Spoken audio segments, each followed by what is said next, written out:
Okay, the lawyers are present. The defendant is present. We are back in session. State, when you're ready, you may call your next witness. Thank you, Your Honor. Thank you. The state would call Tavika Collins to give a statement on behalf of Mrs. April Shentrup. Okay. Good morning. Good afternoon. Excuse me. Please raise your right hand. Do you solemnly swear or affirm the testimony you're about to give is the truth, the whole truth, and nothing but the truth? I do. Thank you. Would you please state your full name and spell your last name for the record, and then state the name of the person that you're giving the statement for? Yes, Thank you. Tavika Collins, Collins, and I'm reading on behalf of April Shentrup. Thank you. Would you please give a statement on behalf of Mrs. Shentrup, the mother of Carmen Shentrup? Yes. Thank you. This trial has made it clear to me that we need better laws. Committing a mass shooting should be an automatic death sentence, and I hope a law like this can be passed in the next legislative session. I also hope that the legislator will reinstate a simple majority vote to the death penalty, as the law was written previously. I know that this trial, the verdict, and wanting to hold people accountable does not bring Carmen back, but I feel that Carmen deserved better. Carmen was a bright and caring daughter. I miss her every day. I miss her smile and beautiful face. I miss our talks and her silly jokes. I miss watching her wanting to do everything her older brother would do, trying to be a role model for her younger sister. I miss seeing how she would tackle problems, playing her violin for orchestra, concerts, or talking in front of a large group. Even though she had stage fright, I miss hearing her challenge herself and her friends to see who would get the highest test grade in class. I miss us watching movies and TV shows together, such as Marvel or This Is Us. I miss us singing country songs together in the car with our at-home karaoke. I miss going to concerts with her. Our last concert together was Fall Out Boy. I miss her texts and phone calls, usually to update me on what she was doing after school or where she was driving. I miss her telling us about her day at the dinner table. I miss her sharing her PowerPoints about upcoming vacations or plans for the future. I miss her playing her piano, filling our home with classical music or songs from Adele and Coldplay. I miss her singing in church. I miss us going to musicals, ballets, and museums together. I miss her complaining about how hot the beach was. I miss seeing her check out 10 books at a time from the local library and aiming to get some reading reward each summer. I miss her hugs before bed. I miss her breaking into fake Russian or British accents in the middle of telling us a story. I miss seeing her with her friends dress up at Halloween. I miss how excited she was seeing gifts from Santa on Christmas. I miss seeing her play with her siblings and cousins growing up. I miss seeing her plan events at church with the youth group, like the Shrove Tuesday pancake dinner, which was the last meal and night we spent together. I miss her laughs and silly faces. I even miss her eye rolls. She deserved to live out her dreams, go to prom, graduate high school, go to college and become a medical researcher and find a cure for ALS. Get married, have a family, live in Germany, and be happy. That vile monster took all of that away. He deprived the world from seeing Carmen make this world a better place. In the end, I know the evil murderer didn't show mercy to Carmen, nor did he think about the 17 lives taken when committing his acts of hate and violence. At his guilty plea, the killer said, "I believe it's your decision to decide where I go and whether I live or die, not the jury's. I believe it was your decision." If only that is how our court system worked, but it doesn't. The decision instead was made by the jury. I hope they would sentence him to death. The same fate as Carmen, Alana, Alyssa, Alex, Kara, Meadow, Helena, Gina, Nick, Martine, Luke, Jamie, Joaquin, Peter, Chris, Scott, and Aaron. Sincerely, April Shentrup. May I have a moment, Your Honor? You may.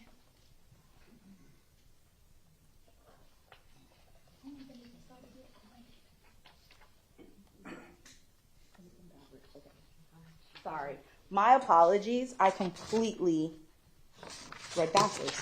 Sorry. That's okay. Okay, I want to thank the prosecution for their hard work in this case. I feel they tried with all their might to get our families justice for the deaths of our loved ones.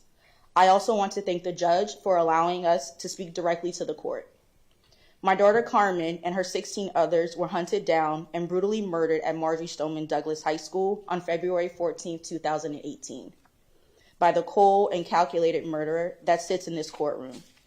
Instead of sentencing the shooter to death, members of this jury decided to sentence him to life without parole, a life where he can read his fan mail, talk with visitors, enjoy the Florida sunshine, eat meals prepared for him, and watch TV. His life spared for taking the lives of 17 innocent souls, a decision I do not agree with or understand. These last 4.5 years, I have learned the hard way that having your child murdered is excruciating and gut-wrenching, but so is the process in finding justice and some level of accountability. A small amount of justice could have come the day of the shooting if one of the Broward Sheriff's officers would have rushed into the building and confronted the shooter. He may have killed himself or been killed, saving our families the heartache of having this trial in the first place. Or even prior to the shooting, others like the school and FBI could have taken effective action to stop the killer from easily shooting Carmen to death in her AP psychology class. But none of those things happened, so I was hoping that this trial and the jury's verdict of a death sentence would provide some level of accountability for the murderer. Although one death sentence does not even come close to the 17 homicides and 17 attempted homicides he committed. I am still shocked at how members of this jury could decide a life sentence for someone whose life goal was to harm and kill others.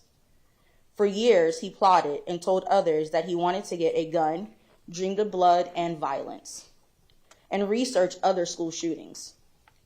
In the months prior, he posted on social media that he wanted to be a school shooter and gather his arsenal. In the weeks prior, he developed a shooting playlist and studied a map of the school. Days prior, he created videos saying that he was aiming for a high body count and wanting to be remembered. And then, to further inflict pain, he chose to commit his acts of hate on Valentine's Day, so that this holiday would never be about love, but of love taken. Rather than trying to build a life for himself, this heinous individual chose to take the lives of others. And instead of sentencing this wicked murderer to death, the same sentence he gave Carmen and his other victims, members of this jury decided in less than 24 hours to give the adult who committed the deadliest high school shooting ever a life sentence, ultimately sending a message to other potential mass shooters that their life might be spared no matter how many other lives they take. This sentence also shines a spotlight on the disparity of our so-called justice system, where others who murder fewer people receive a death sentence. It is clear a few members of this jury valued Carmen's life and the lives of 16 others less than the shooters.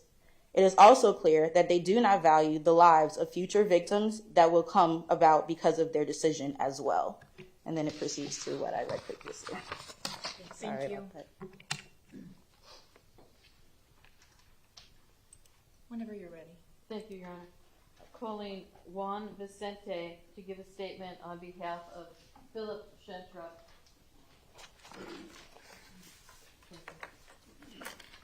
Good afternoon, sir. Would you please raise your right hand? Do you solemnly swear or affirm the testimony you're about to give is the truth, the whole truth, and nothing but the truth? I do. Thank you, sir. You can put your hand down. Would you please do as the lady before you just did, where you state your name and spell it, and then state the name of the person that you're speaking on behalf, please? Okay. Juan Vicente, Vicente, and I'm speaking on behalf of Philip Shentrup. Okay, thank you so much. Mr. Vicente, do you have a statement on behalf of Philip Shentrup regarding his daughter, Carmen? I do. Would you please give it? Good afternoon. I would like to thank the court for the opportunity to provide testimony on behalf of my beloved daughter, Carmen. My daughter, Carmen, was amazing. I was often in awe of all she had accomplished in her short time. To say she was brilliant is like saying the sun is bright. Both are true, but neither truly capture their magnitude. Carmen taught herself to read at the age of 3 by overhearing my wife teach her older brother. She was a straight A student from her first grade until she died, and she accelerated through school to be a 16-year-old senior. She was a gifted musician and filled our house and our lives with beautiful music, especially on her beloved piano. She was witty and funny and could have our family crying around the dinner table from laughing so hard. She was selfless and glad to offer help to those who needed it. Carmen was president of her youth church group, raising money for those in need and volunteering at a homeless shelter. Carmen was loyal and empathetic, a close friend to many. Often quite shy when she was young, Carmen was bursting forth from her cocoon and had become adventurous and courageous. She had become comfortable speaking in public, adulting on her own, and even driving herself to Broward College to take German so she could adventure overseas to go to medical school. She was brave and fiercely determined. Carmen never needed advice on how to get something done. She already knew at her young age that she was unstoppable. All she had to do was just get started. Carmen was all those things and much more. The only thing that could stop Carmen were bullets fired from the rifle of a pathetic and vile coward. As amazing and loved as Carmen was, she has been failed by every institution in our country that should have been protecting her. The FBI, the sheriff's office, the school district, and the mental health system all failed Carmen.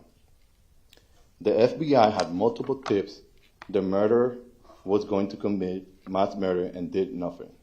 The mental system shuffled the murderer alone, providing services but never actually trying to help.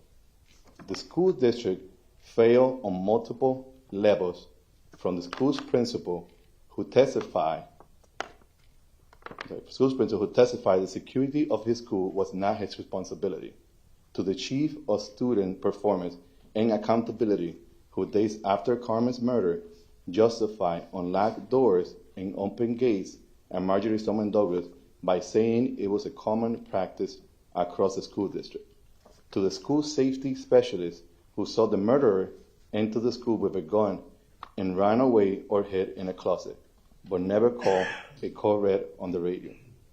Carmen was failed by the coward Brower, who the Broward Sheriff Office led an MSC to retire in place, instead of dealing with his poor performance.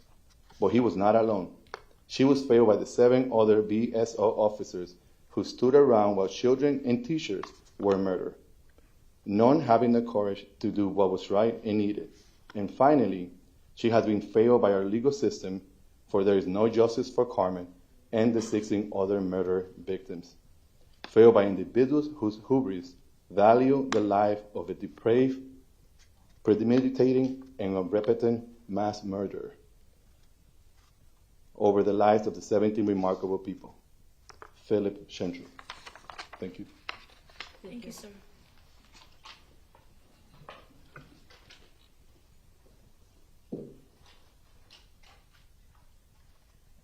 State would call Victoria Gonzalez.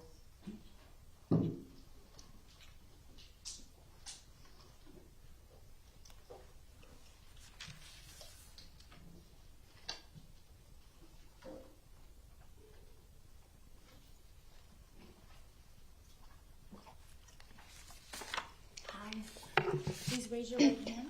Do you solemnly swear or affirm the testimony you're about to give is the truth, the whole truth, and nothing but the truth? I do. Thank you. You can put your hand down. Please state your full name for the record. Victoria Gonzalez, Gonzalez. Thank you. State whenever you're ready. Ms. Gonzalez, are you here today to give a statement regarding Joaquin Oliver? Yes. Would you please do so? Before I open this, I am wearing Joaquin's t-shirt that he wore the night before you killed him. And it says, if you can't read Spanish, it says, you with bullets, I with balls. And I just want to start with that. This is my protection. This is Joaquin with me. Crazy enough, he knew what was coming. Yeah.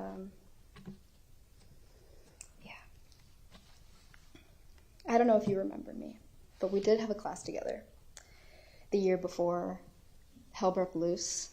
I remember where you sat, in the row next to me, a couple seats behind me, and I remember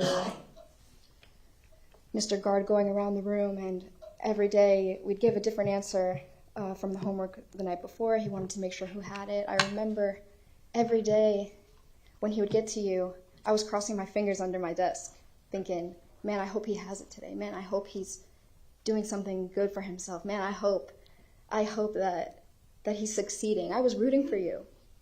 Silently, in my desk, you had no idea who I was, and I was rooting for you because I felt like you needed someone or you needed something, and I could feel that, you know. I felt how alone you might have felt, maybe. Maybe I'm wrong. My softness has been my protection, and maybe it's hurt me, but I've empathized with you, and I've blamed society for creating the hatred in you, and I can't anymore. So I stand here to say that I do blame you. Not you alone, but definitely you. Definitely. A lot of people failed. After that class, every single day I met Joaquin after school. And I thought about you, and I didn't even know you, and I was like, thinking about how you could have been suffering. Little did I know, it was just foreshadowing. But now I'm very alone. And I'm very isolated. And I can't make friends, and I can't build relationships because I'm looking over my shoulder. Even emotionally, I can't feel safe. I can't trust people to take care of me. I'm alone all the time. I can't let someone love me. I ask for others to understand this pain. But how? How can anyone understand this pain? Why do I understand this pain? Why? Because of you.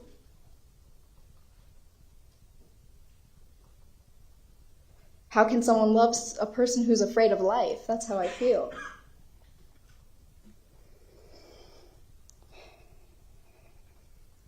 But Joaquin loved me for all of my flaws, for everything.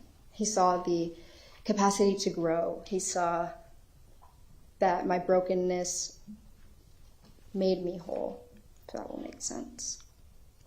He saw light shining through the cracks. But nobody else from then forward is allowed to love me like that. I won't let them. I don't have friends. I don't make them. Maybe people think that we're friends, but I don't feel safe. And that's because of you. But I do want to say, I wish that you met Joaquin. I wish that you met Joaquin, because he would have been your friend. He would have extended a hand to you. He would have loved you. And I say that, and whoever's going to be upset with me is going to be upset with me, but he would have loved you as a human being, because you are a human being, and I'm going to say that. And I know a lot of people won't say that, but you are a real-life human being standing right in front of me. You're not some character out of a book, like a lot of people like to think that this is a fantasy, but you're a real person. And I'm sorry that you never saw the love that the world is capable of giving. That's something I've wanted to say to you from the day that this happened. Because the most painful part of this is knowing that the world holds so much hatred that can be funneled into one human being. Like, there is so much hate in your body. And I'm sorry for that. I would have wished you the love that I experienced before you led me to the experience of sitting in this courtroom and listening to a medical examiner tell me that my best friend's head was only held together by the skin of his scalp after you were done with him. That it was like a cherry bomb, quoted, like a cherry bomb went off in his skull. And I will live with that. And you will live with that in a different way. And I won't have to worry if you celebrate it or whatever you do with it. But the point is, I would have wished love for you. I would have. And I want to, because that's who I am, but I can't. And I'm sorry that your heart knows nothing of warmth. I would have wished that for you, and I will say that again. My justice does not lie in knowing if you live or if you die. My justice lives in knowing that I loved, because I experienced a love that a lot of people go their whole lifetimes without experiencing. Joaquin loved me entirely with his whole being, and I choose love. So in the end, I think that I win. I think that I win because I will continue my life honoring something that people believe is a fairy tale. And it's not. This whole thing is so real life.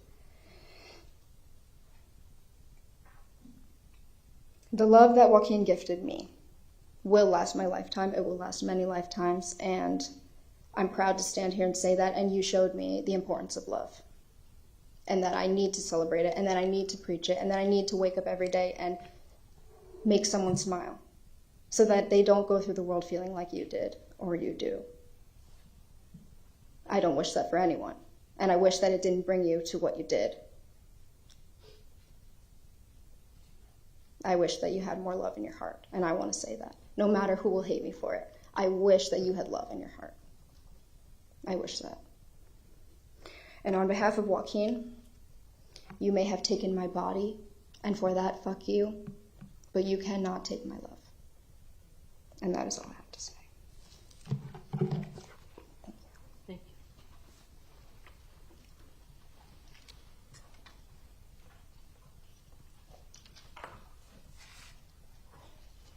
Whenever you're ready. Thank you. Jennifer and Fred Guttenberg.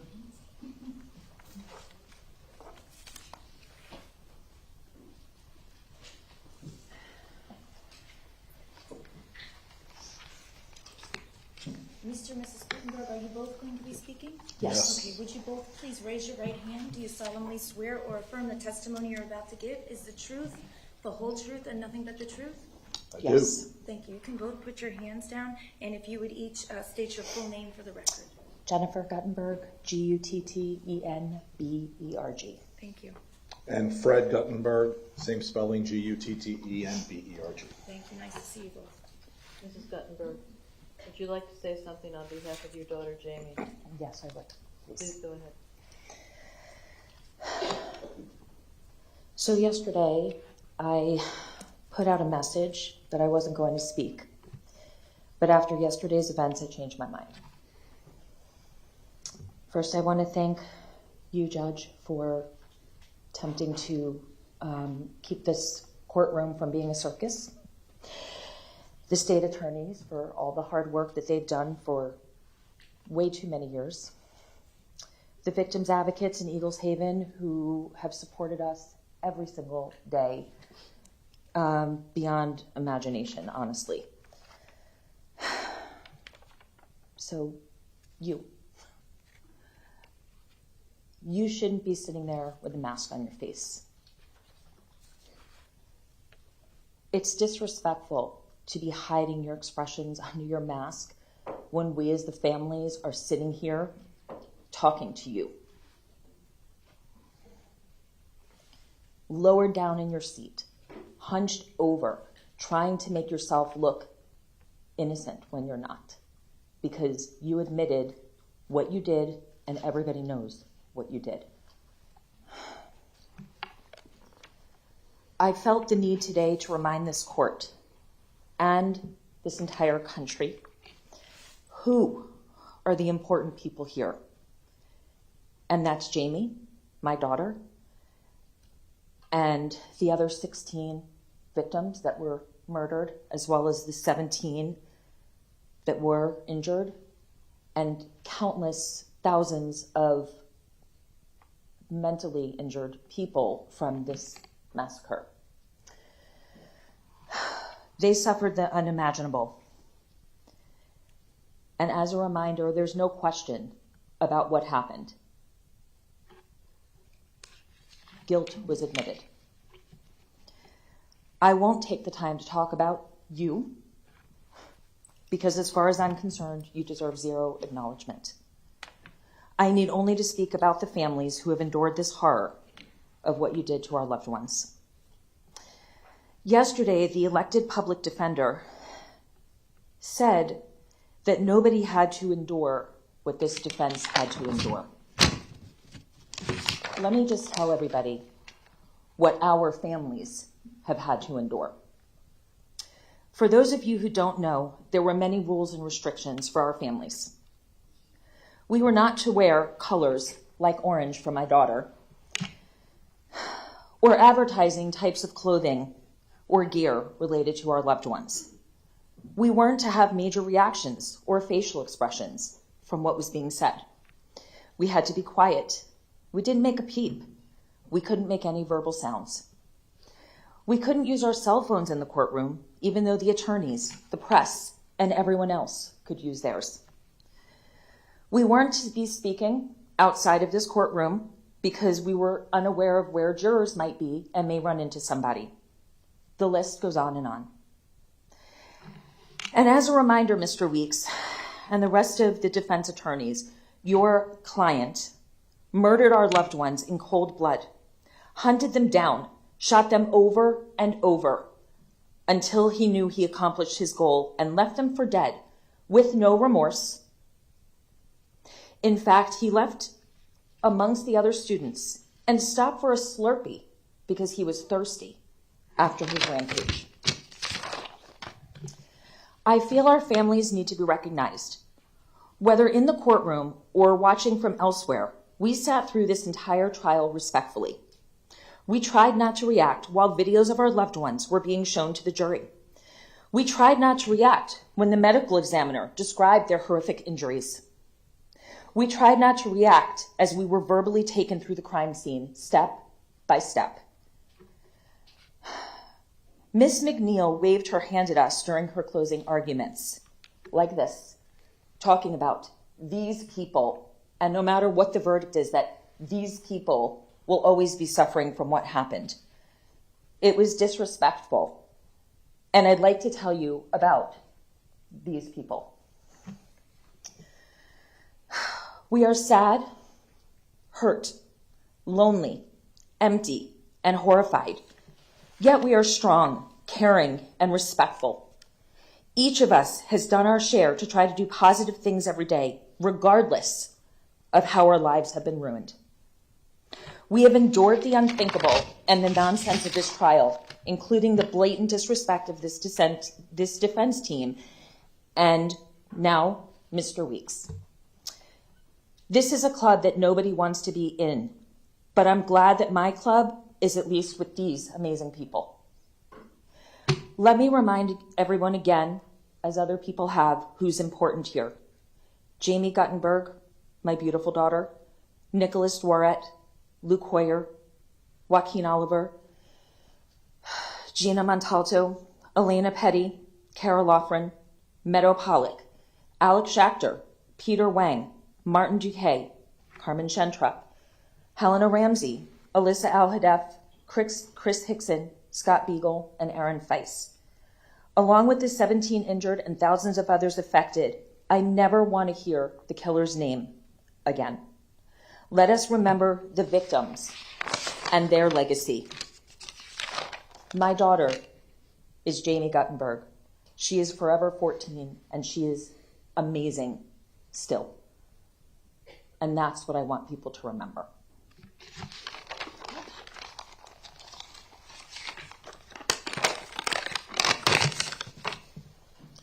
I only decided about 10 a.m. this morning that I was going to do this, so I scribbled down a few things. I may ramble on a bit. If I do, I apologize. I see you're still needing to do your thing, so. Mr. Guttenberg, would you like to say something on behalf of your daughter, Jamie? Yes, I would. Please go ahead. Thank you. First, Your Honor, thank you. We've been at this now for almost over 4.5 years. It's the first time I've actually had this chance to address you directly, which is, I guess, the way this process is supposed to work. I will be honest with you. For the better part of the 4.5 years, and they can attest to this, I've probably been angry at you more often than not. because I didn't know the process. And every time there was a ruling that I felt wasn't good for the prosecution, I got annoyed. Every time I saw these things coming up from the defense that took up time, that delayed us, that are the reason we're now 4.5 years out, I got annoyed. And I kept on saying to them, why can't the judge do more? Why can't the judge do more?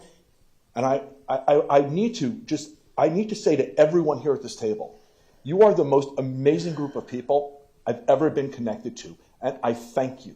Because your ability to make sure I understood every bit of it, to make sure that everything the judge was doing was to ensure there couldn't be a call for a mistrial. We heard that often. Or some kind of, should this have resulted in the death penalty, an appeal. You always helped me to understand it and to keep me engaged in the process in a way where we kept going forward together. But you see, for our families, that also meant doing it in silence. Because we couldn't go public. We couldn't complain. We couldn't act out. And so I want to thank you, because at the end of this process, you have been nothing but decent, fair, and firm. And I want you to know that.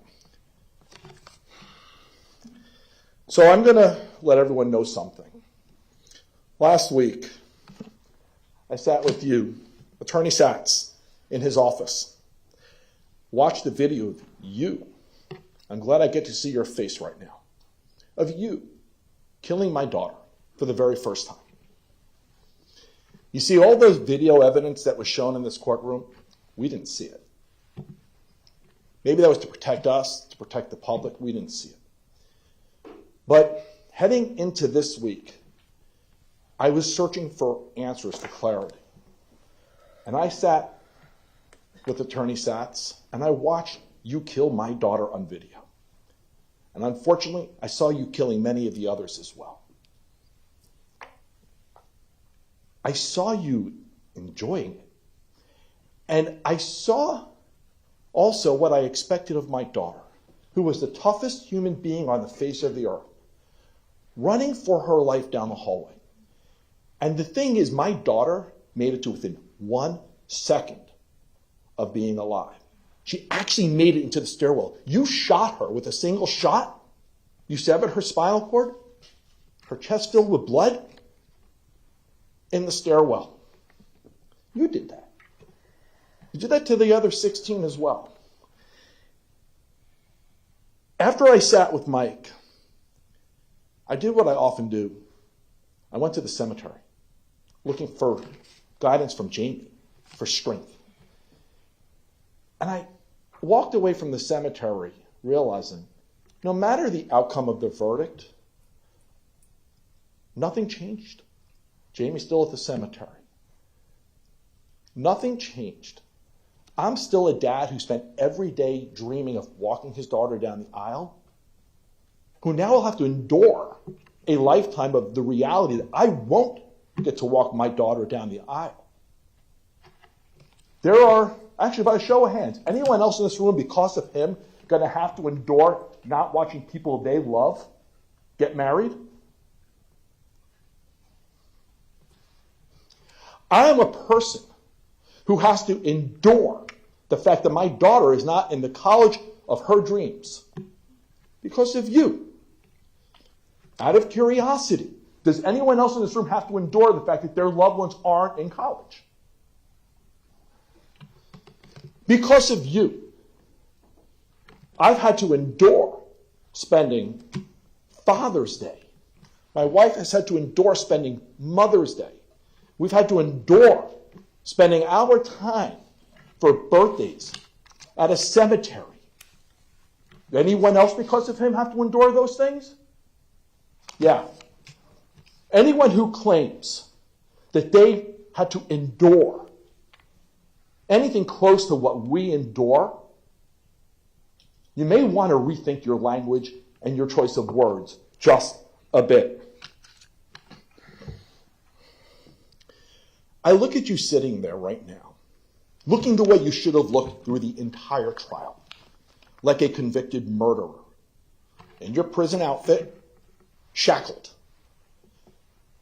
It is still incomprehensible to me that when we went through the penalty phase of this trial, which you were already a convicted murderer for, that you were able to sit there looking like Howdy Doody in whatever outfit they felt like putting you in for the day.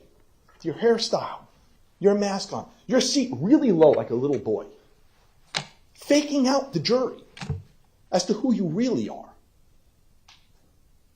We endured months of watching that show. It was BS. But you put on a great show, I'll tell you that.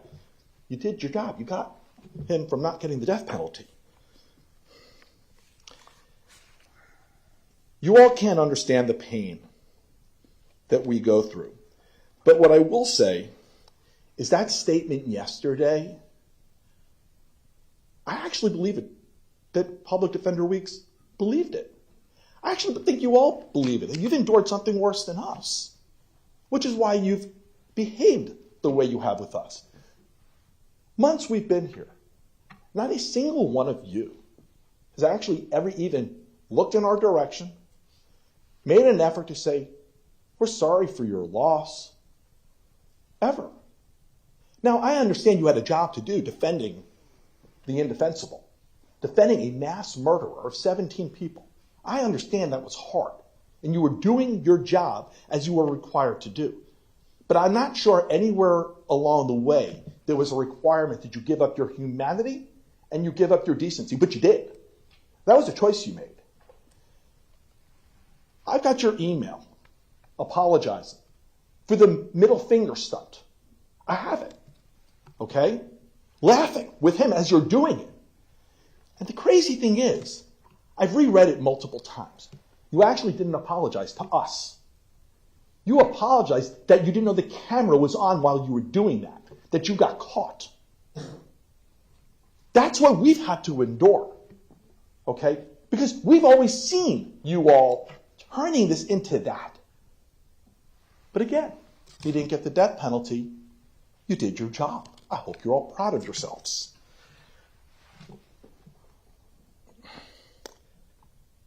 You know, I believe in the Ringo Starr philosophy of life, peace and love. I do. So with that, I need to address some of the other comments from Mr. Weeks yesterday, suggesting that our families were inciting violence, comparing it to what happened to Speaker Pelosi.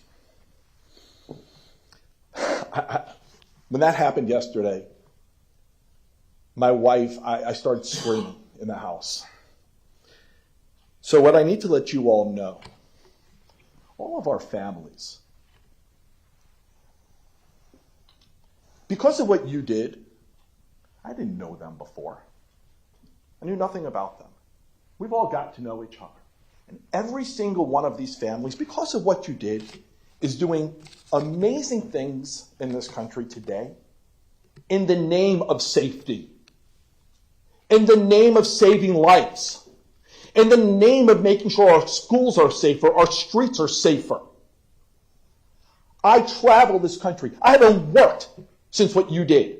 A real job anyway. I travel the country going to harass politicians to make sure we can do more to reduce gun violence. That's what I do now. And along that path, since Mr. Weeks brought up the name Speaker Pelosi yesterday, implying we're trying to incite some kind of violence. Here's the crazy thing. Because of what I do, I actually know Speaker Pelosi. I know her well. And anyone who follows my story knows she's a really important person to me in my life. And so I don't know if Public Defender Weeks is in the room or not.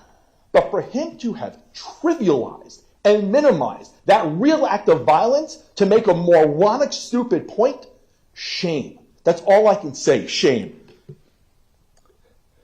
I'm going to end with this. For almost 5 years, we've been silent. We were silent through this trial. We sat here, we held it in. But I'm going to share something personal. On the day of the medical examiner visits where they discussed Jamie, I need you all to know, because this gets back to the word endure, what we endure, that while I was sitting there, I was having chest pains and shortness of breath. And you want to know, I didn't say a word, because I didn't want to hear you call to the judge, because it happened in front of the jury, and ask for a mistrial. And so I sat there with chest pains. And the second the medical examiner finished talking about my daughter, my wife immediately got me out of the room. And I ended up with weeks of testing from a cardiologist, and thankfully I am okay. I have a broken heart, but I am okay. But the need to sit here silently while you all did what you did, while you had a neighbor who you put on this little show running around the room, who didn't really know him.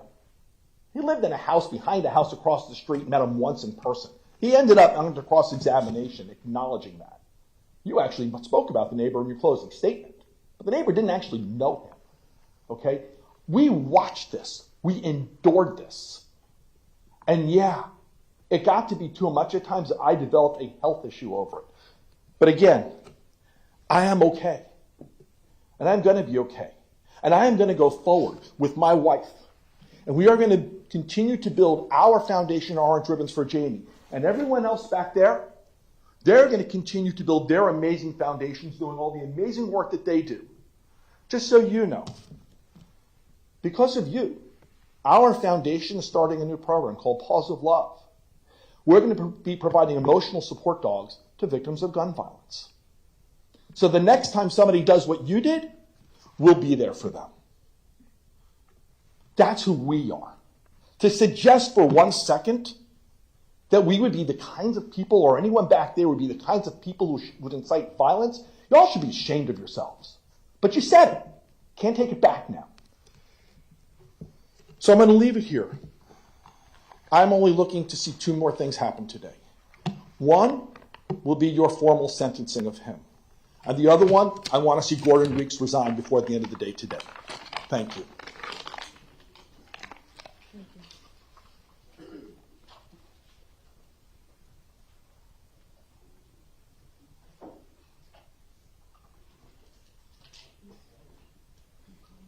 Ms. McCann, if you need a few minutes, you can let me know. We can take a recess or we can continue, whatever is the preference of the witnesses. I think we can go forward, Your Honor. Okay. And that would be to have Ms. Linda Schulman, please.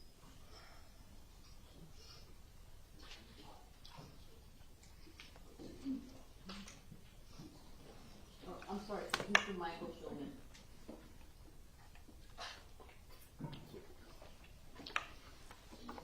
Good afternoon, sir. It's nice to see you. Good morning. Please raise your right hand. Do you solemnly swear or affirm the testimony you're about to give is the truth, the whole truth, and nothing but the truth? Yes, I do, Your Honor. Thank you, sir. Will you please state your full name for the record? Michael Schulman, Schulman. May it please the court, I have been a practicing attorney in New York for 45 years. I speak to you today both as Scott's dad and as an attorney. I address the prosecution. You did not lose this case. Thank you, Mike, Carolyn, Jeff, Nicole, Stephen, and Aaron, and the entire team of victim advocates and everyone who stood by us for the last 4.5 years. Your tireless dedication to trying to obtain justice for our murdered loved ones. You put on a marvelous case. You did not let us down. Again, you did not let us down. We are disappointed in the verdict, not you. Understand that. We are disappointed in the verdict, but not you.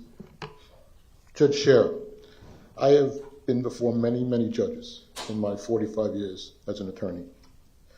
You have presided over the most notorious and heinous case, probably in the history of Florida jurisprudence. With the eyes of all of Florida and most of the country on you, I commend you for your poise, knowledge of the law, and command of your courtroom, no matter how many times people tried to bait you. As for the defense, you did not win, and you did not win. The system failed us, okay? Not the prosecution, not the court. 12 people voted that your crime was heinous, calculated, premeditated, and cold-blooded. That's enough for me.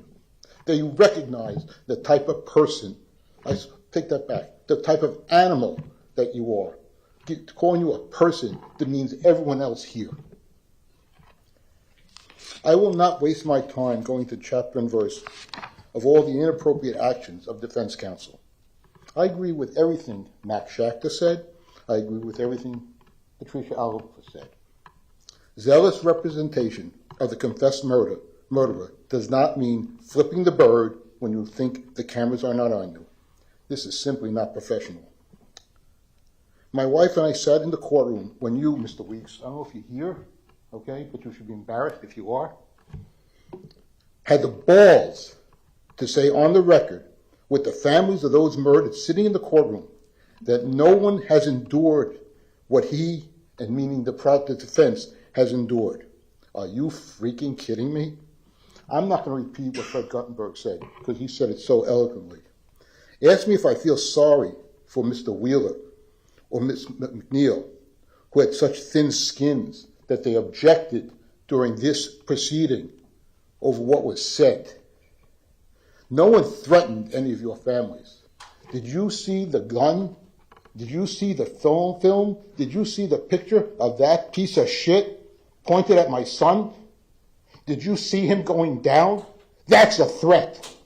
Words that were said yesterday by those people were not threats to you. Grow a set of thicken your skin. You are no better than he is if you take offense to that. This man, this animal, this piece of shit, this bastard took the lives of 17 people. You have a right to defend him. You have no right to demean the people who lost somebody. None. If I had done 1/10 of what you did during this entire proceeding, I would have either been disbarred, brought up on charges, lost my license. But no, you did what you had to do because you were defending the indefensible. You've all had your 15 minutes of fame. Every one of you. It's done. You're done. I never want to hear your name. I never want to see your face ever again. Our family sat in silence, like Fred just said. We had to endure listening to the testimony over and over again. 17 medical examiners testified about what your bullets did to our children's bodies. And you sat there with the same freaking expression you have now. None. Cold, no emotion, no remorse. What type of animal are you? We avoided all social media. We avoided saying anything to the press. We sat here and endured. We were afraid, as Fred said, of a mistrial because every time anything came up, the first thing you heard is mistrial, mistrial, mistrial. Mr. Weeks, how do you live with yourself for making such an indecent, insensitive, and unprofessional statement like you did yesterday? No one had to endure what your attorneys had to endure. I'm sorry, but I don't believe any of your attorneys or our loved ones were murdered by the bastard your office is representing. If I had done half of what you did, I would have been held in contempt of court because no judge would allow that. And for that, I credit the judge because she knew by doing that, she could have a mistrial immediately. I admire her jurisprudence. I admire the way she controlled this courtroom in spite of everything you people did. Now, I want to tell you why I'm here. On February 13th, 2018. I was home in bed with the flu. My son Scott called me to see how I was doing. Said, not so well. He said, don't worry, I'll speak to you tomorrow. That never happened. But let me tell you more about February 14th. February 14th is also our daughter Melissa's birthday. Do you now know people don't want to call her on her birthday because they don't know what to say to her? They don't know whether to say happy birthday or I'm sorry. 2 days later, we were sitting in my mother-in-law's home in Palm Beach Gardens, February 16th. We were sitting with a funeral director. That's my birthday. My birthday memory is sitting at a table planning my son's funeral because of you.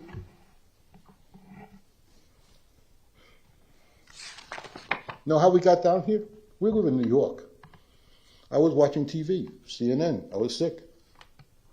They report a mass shooting in a city, town, school in Florida. Parkland, Florida. What do I know about Parkland, Florida? Scott was teaching. What do I know? I called my wife. I said, Linda, what's the name of the school that Scott teaches at? And she said, I don't know, something with 3 names. We found out it was Marbury Stoneman Douglas. We heard on the news that a geography teacher was shot. Couldn't get a plane down here. There were no commercial flights down. We had to charter our own jet to fly us down here and sit in the Marriott, the command center, for hours, not knowing what happened to our son. We sat there with all these people, some of them crying, some of them scared, not knowing what the hell had happened to their loved ones. You talk about the victims. Yes, Scott was a victim. There were 16 other victims who were killed. There were 17 other victims who were shot. There are thousands of people in Parkland and all over the world, okay, who were affected by what happened here. Scott was a camp counselor. For 28 years, he was a camp counselor. When Scott was murdered, we went to arrange his funeral, and the rabbi said to us, how many people do you expect here today? We said, well, we're not from Florida. I don't know, maybe 100? There were 1,000 people in the room. But not only that, the rabbi said he's been getting calls for us to live stream his funeral. 500,000 people watched that funeral. So don't tell me your life is worth more than his. Ever. Let me tell you about Scott a little bit. You on my sleeve? Which sleeve is it? Just Run Faster. Okay? Scott was the cross-country coach at Stoneman Douglas. After one meet, his students were very, very upset that they lost the meet by a few points or minutes. I don't know how they calculate that anymore. I don't really care anymore. And he looked at they all came to him, all upset. What do we do, coach? What do we do? He didn't say, well, you were reacting to this, you would do that. He just said, looked at them square in the face, said, just run faster. That's the phrase used by all of the MSD cross-country teams. Now, just run faster. That's how he treated his students. That's how he treated his team. He was honest with his team when he got the job at Marbury Stoneman. He said, I know nothing about cross-country coaching, but if you teach me about cross-country coaching, I'll teach you about life. And he did. And know what he did?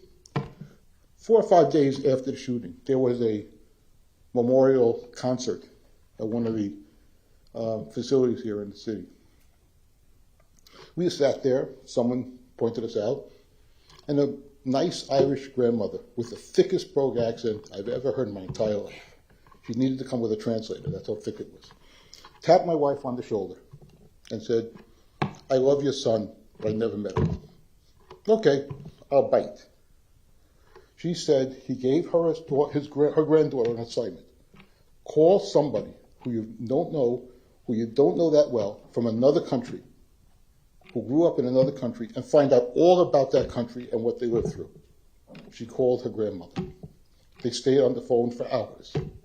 The grandmother said, up until that point, I spoke to my granddaughter maybe twice a year. Now it's twice a week. You destroyed that. You animal destroyed that.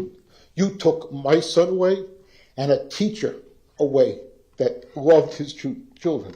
Someone you never met. You never had anything to do with. That's what you did. You're a bastard. You're a freaking animal. One more little story. I apologize, Your Honor. Okay. Scott volunteered to go to South Africa. He spent 2 months in South Africa, teaching students in South Africa. He came back from South Africa, just like this. His mother said to him, gosh, the airline lost your luggage, because that's what a mother would think. She said, Scott went, no, Mom, that was the hand. Mom, when I was in South Africa, those children used to beg to get into the classroom. He said, here in New York, they pray for snow days. In South Africa, they don't have shoes. In New York, they look to see who has the best Nikes. I left all my stuff. That's what you destroyed. That is what you killed. That's the spirit that you don't have and never had. With that blank freaking stare on your face. Okay, you should only rot in hell. You fired 139 rounds of ammunition on that day. 139. You could have stopped at any freaking time. After the first freaking bullet, you could say, oh my God, what am I doing? But you didn't. You continued to fire. And after the first floor, you said, Nielsen, what the hell am I doing? No, you had to go to the second floor. You had to go to the third floor. You had to walk past Jamie Guttensberg's body like she was a piece of trash on the floor. That's what you did. You show no remorse. You have no redeeming values. You're a coward. You're a freaking coward. You dressed up to blend in with the people you terrified that day. So don't tell me you had no planning abilities. You planned the whole thing out very, very well. The fact that I have to share my world with you is disgusting. The fact that I have to breathe the same air you breathe is reprehensible. I can't wait till that ends. Your sentencing today does not end the book. This chapter is done. But what we're missing is the epilogue. And for me, I look forward to reading that epilogue. What will happen to you in jail? You'll be passed around like an inanimate object. Your protection will be paid for by your commissary and probably with your body. You'll be someone's bitch, and you deserve it. Passed around from group to group until you get tired of it. You will be a commodity, traded like bubblegum, cigarettes, drugs, or candy. And one last point. Well, maybe not last point.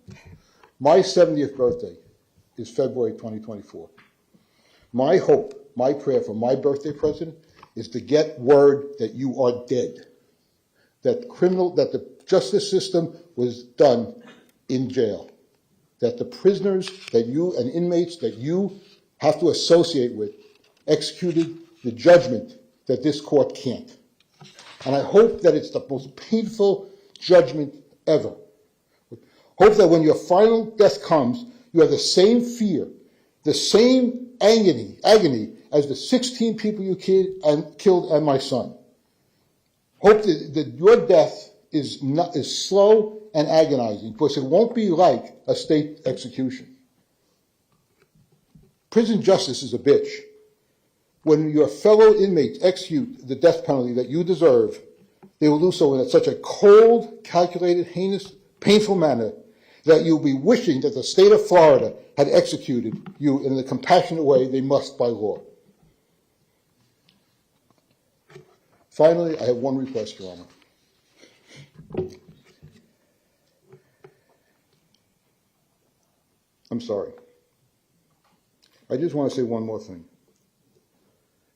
In spite of you, in spite of that cold stare, in spite of that ice water bullshit that runs through your veins, in the fact that you have no remorse, no feelings for anything or anybody, we will survive. These 17 families and all the victims of your heinous crime will survive. We will go on, we will make the best of our lives, and we will deal with the daily grief, pain, and anger that we feel every day. I have to learn to live with the pain you caused to my entire family. You are the worst kind of animal. Contrary to the defense, one of the mitigating factors were you are a human being. Trust me, you are not. You are the lowest form of pond scum, and I apologize to pond scum for equating you with them. You are a spineless and soulless monster. My son Scott was a human being. He still is. Something you will never be and never were.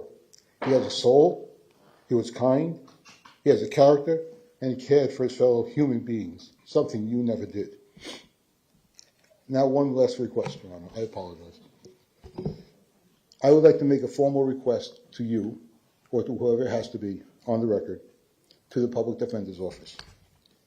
I am requesting that under the Freedom of Information Act, that the Public Defender's Office make available to me within 30 days, including but not limited to the following documents: each invoice to experts, each billing statement for work done, each and every invoice for disbursements incurred for the representation of the shooter, the amount paid to each public defender, and the compensation to any persons who were compensated for representing the shooter. This day has been long coming. Didn't know how it'd feel right now. Don't feel any better because he's still breathing. The day he stops breathing, I will feel better. Thank you.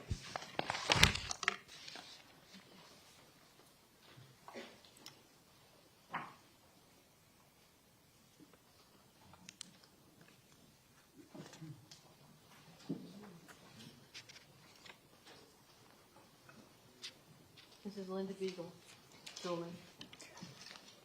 Good afternoon. Is it Beagle or Schulman? Beagle Shulman. Okay, good afternoon, Ms. Beagle Schulman. Please raise your right hand. Do you solemnly swear or affirm the testimony you're about to give is the truth, the whole truth, and nothing but the truth? I do. Thank you. You can put your hand down whenever you're ready. Ms. Schulman, would you like to give a statement on behalf of your son, Scott Beagle? Yes, thank you. Please do.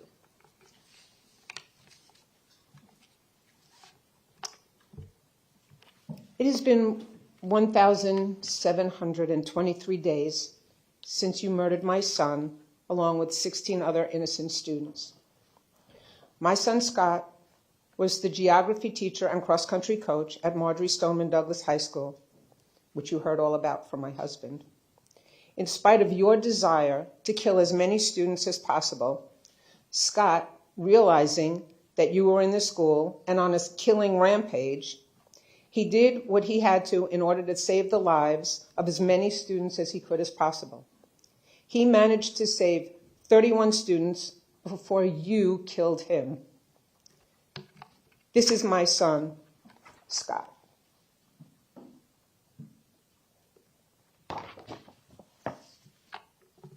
I've had 15 days to ponder the jury's verdict, and I realized that the death penalty was way too easy for you. I learned that here in Florida, the average death penalty case takes 18 years from sentencing to execution. That means that I would probably be dead before you are executed. I will go forward knowing that you are going to a maximum security prison with other murderers, much tougher than you are. A prison where you will spend the rest of your miserable life having to look over your shoulder, worried about every single minute of your day, of your life, and scared out of your mind, fearful for someone to take you out. A prison where you will be other inmates' boy toy. A prison where your fellow prison inmates are just waiting to tear you apart, because from what I hear, child killers are highly frowned upon and hated in prison. You will look back at the time that you spent in the Broward County Jail and see it as it was a hotel compared to the prison where you are headed.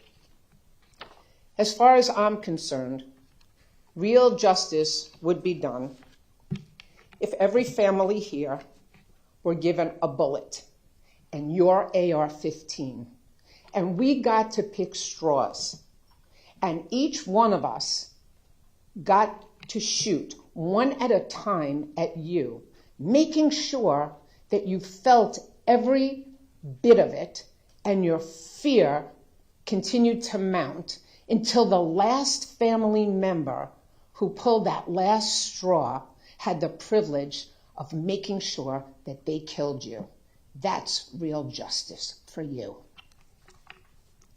I wish for you prison justice, since that cannot happen. And I welcome the day that I am told that you've been tortured and taken out for your cold-blooded, premeditated, calculated, heinous murders, because you deserve no less. Your notoriety is over today. You will no longer be anything but a number here. And I can tell you, I have never uttered your name, and I never will. To me, you'll always be the confessed, convicted Parkland murderer. I have one last request for the media, and this is definitely something that I would really like to have you take to heart. All of the media, not just the people who are here, all the media. Do not give this animal the notoriety he craves. Out of respect for the 17 families whose loved ones were murdered by this animal, an animal that continues to show no remorse, please do not use his name in your reporting ever again. Please refer to him of who he is, the confessed, convicted Parkland mass murderer. Please bear with me for a little longer. Promise not like Mike, I promise. Okay. It's okay.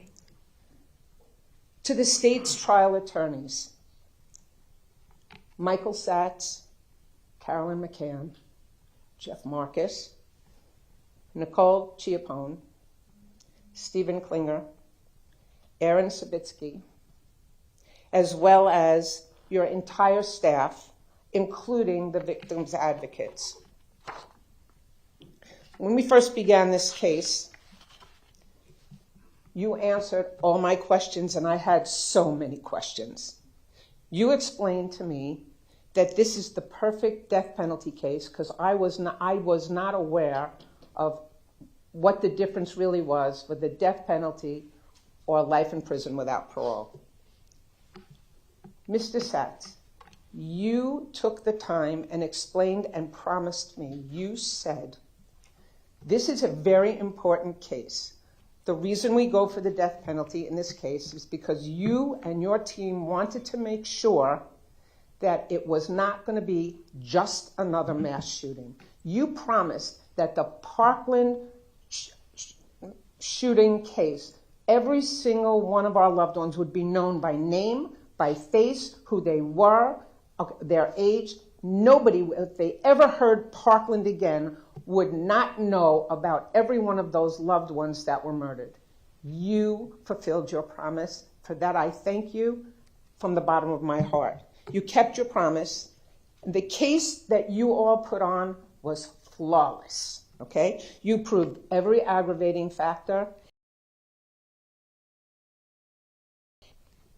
Every one of you, from me, and I'm sure I speak for all the families, you were patient, you were supportive, you were kind, you were caring, you were in this with your hearts, you understood, you answered every single question, no matter what time in the middle of the night. We had all your cell phone numbers, okay? You became a family. You became a family to me, and you became a family to Michael. I cannot thank you enough. To you, Judge Shearer, thank you for handling this extraordinarily difficult trial in such a professional and compassionate manner. Thank you so much for everything that you've done. To everyone who can hear my voice or see me today, these are the names and faces I want you to remember. These are our loved ones who were murdered on February 14th, 2018. These are the innocent lives that that we will remember and celebrate forever.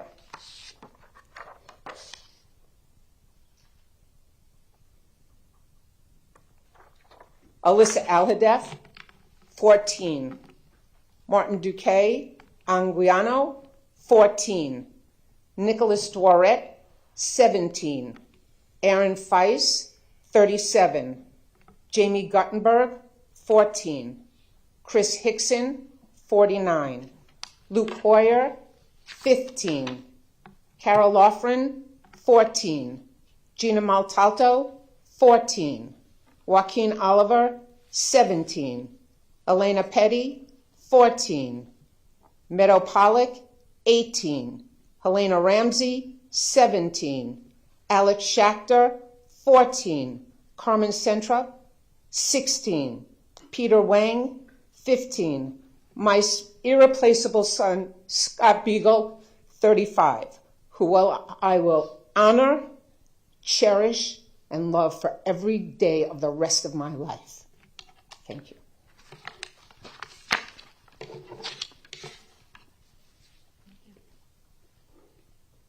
Can we have a short break, Your Honor? Sure.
Are present. The defendant is present.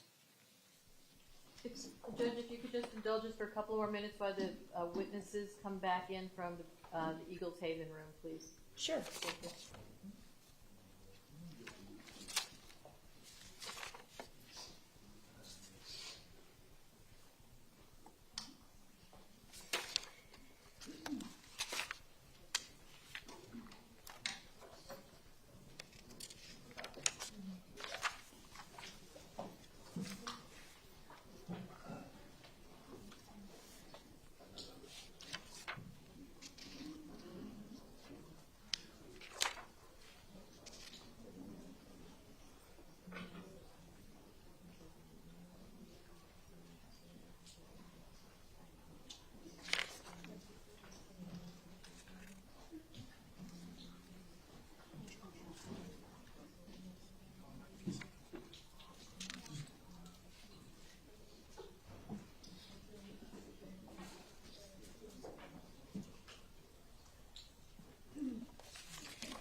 Your Honor, everyone's here? Okay.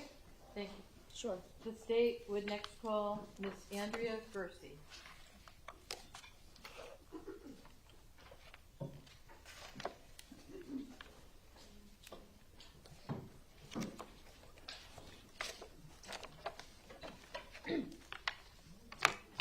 Good afternoon. Hi. Please raise your right hand. Do you solemnly swear or affirm the testimony you're about to give is the truth, the whole truth, and nothing but the truth? I do. Thank you. You can put your hand down. Please state your full name and spell your last name for the record. Andrea Gersey, Ghersi. Okay, thank you. Ms. Gersey, would you like to give a statement on behalf of your brother, Joaquin Oliver? Yes. Please do so. Okay. So I wasn't going to say anything until yesterday's events.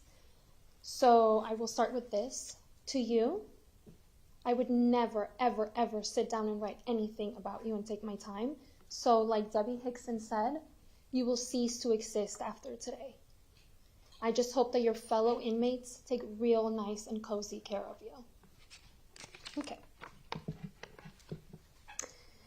So, I wasn't going to say anything today, but in light of yesterday's events, I decided I would not allow any of you to make us out to be the kind of people that resort to any kind of threats, especially threats towards children. No one in this courtroom has had to go through what we have had to go through. Statement by Gordon Weeks. What exactly have you had to go through? Did you have to sit here for the past few months and listen to medical experts describe how many shots your loved one received? How much they suffered while being hunted down by the murderer? Are you that out of touch? Ms. McNeil, were your feelings hurt yesterday? Because here I thought you were a soulless person along with your fabulous team.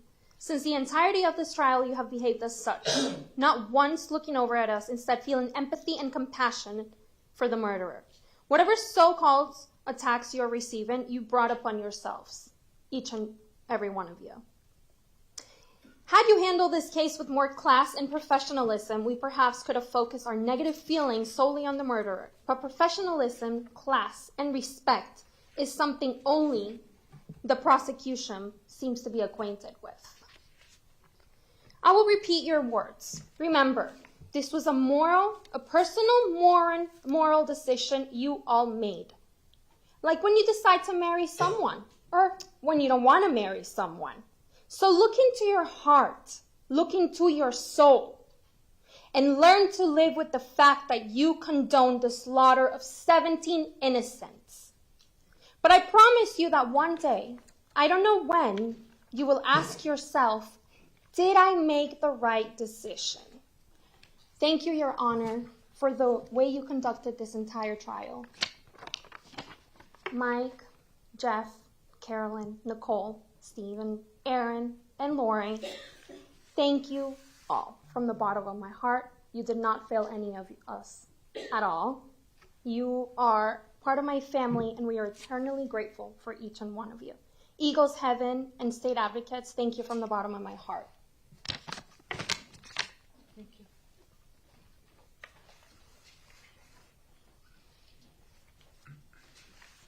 Mr. Manuel Oliver.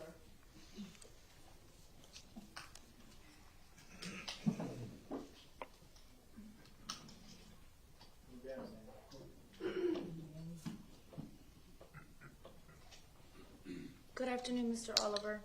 Good afternoon. Please raise your right hand.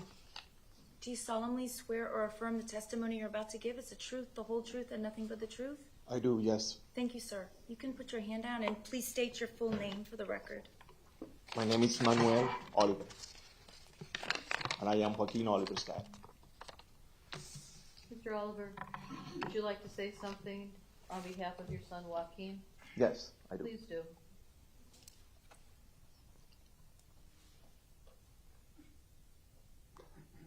I was advised not to be in this room since the very beginning of the trial because if I have said something wrong, you guys could complain. And then I will feel very guilty, not only for my family, but for the other families. So I took an advice from some of my friends here and decided to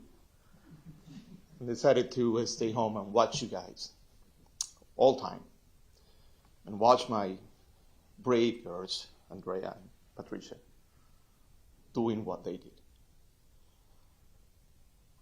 And I saw how this doctor was explaining the autopsy of Joaquin. Details that I was avoiding, because I always hoped that Joaquin did not suffer. But he did suffer.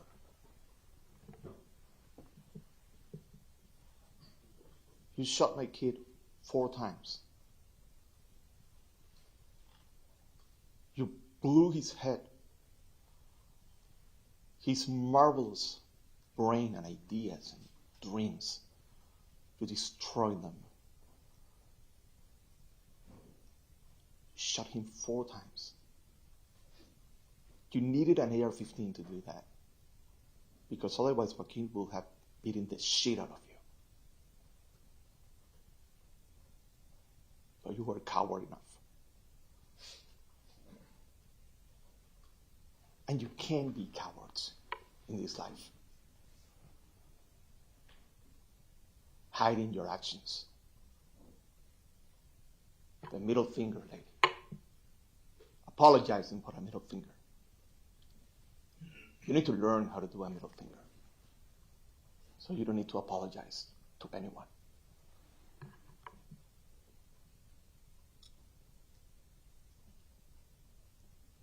Yesterday I've heard all of you concerned about your children.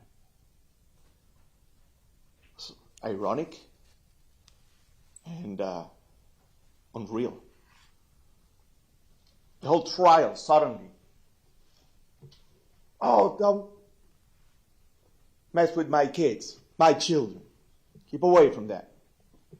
Really? What about our children? So for a minute, the trial was about protecting your kids. That was crazy. That was crazy. I was told not to use profanity here. I won't. I'll try.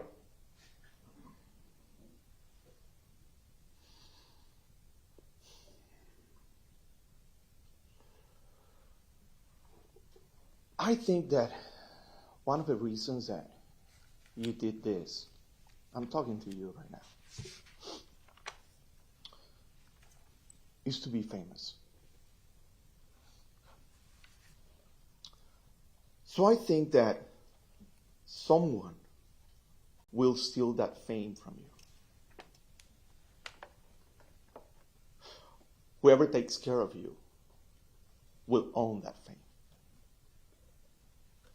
And someone will.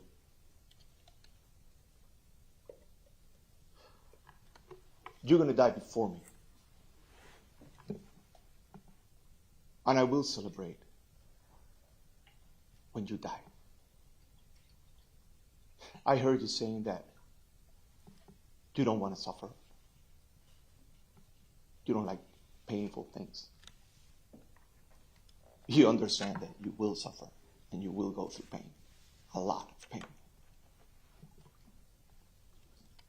It would be much easier. Die like a king in a supervised way that everything goes. I wish I could die like that. That's not your future anymore. A lot of pain, a lot of suffering, and someone will replace your fame.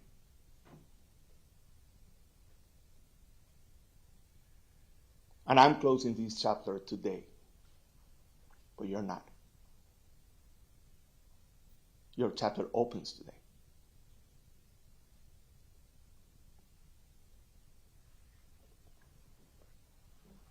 And Joaquin is with us, his mom, with me. We are with him every single day. That day, you didn't kill me. You didn't kill Patricia. So we are still Joaquin's parents. And Andrea is still Joaquin's sister. And we do what parents do. We come here and let you know what is right or wrong when you fuck with our children.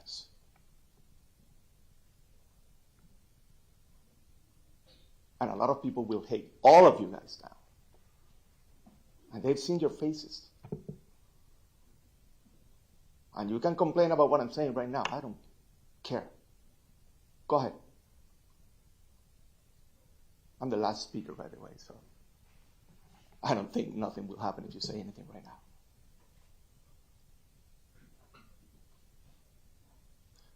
And I have another message for you. It's not cool what you did.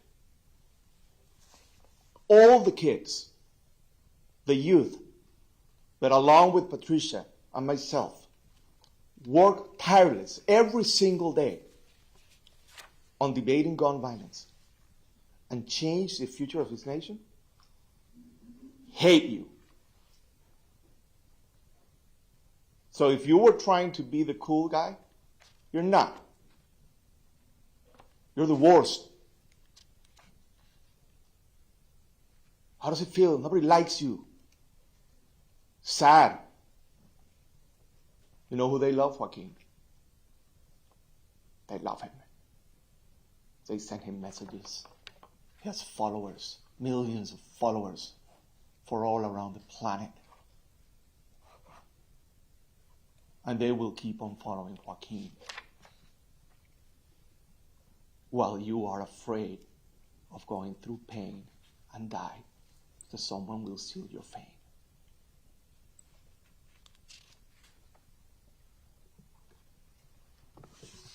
And this should be our chance to be very clear, sending a precedent out there, which is something that I was hoping it could happen here, but I'm afraid it didn't. Because if we have a death penalty option, again, you have heard this 1,000 times, and we're not using it to take care of this monster, then when are we going to use it? So, people that do what you do should be punished.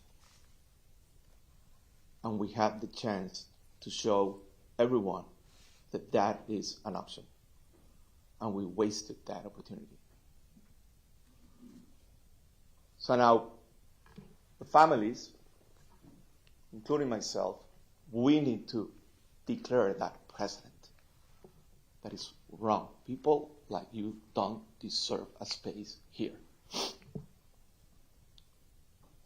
And that's why we are so clear speaking. We're not talking to you. You guys think that the whole universe goes around you. We are not talking to you. We don't care about you guys. You get offended like I'm talking to you. I'm talking to a whole nation. He doesn't deserve to be here in this society. But, as my wife said, karma. Oh, I'm crossing that line again.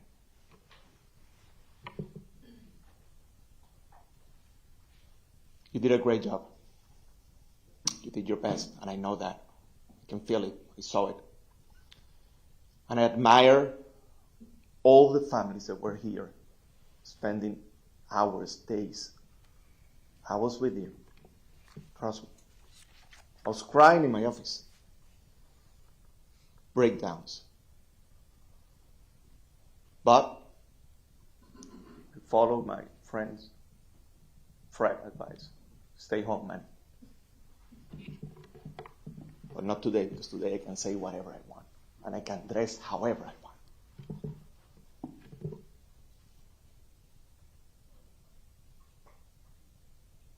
All right. Do I feel better now? I don't know. Tomorrow, you guys are going to go back to your perfect lives, enjoying your family. Tomorrow we're going back to our thing, missing our kids. And you are out of the picture. And you will be erased from the picture sooner than later. It's time for you to be afraid of me. Thank you. Thank you, sir.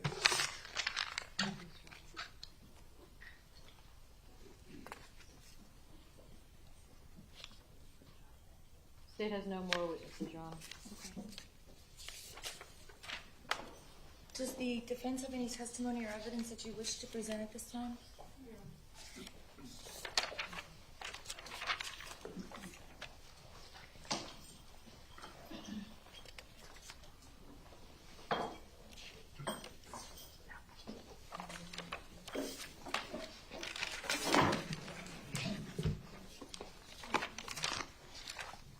Good afternoon, Mr. Silvershine. I've had the opportunity to read the state's memorandum of law with regard to sentencing, SF 231. Does the defense have any objections to the state's interpretation of the law and the maximum sentence to be imposed on all 36 counts of the indictment? No, Your Honor. 34 counts, excuse me. No, Your Honor, we've also had an opportunity to review the score sheet, and we see no errors in that.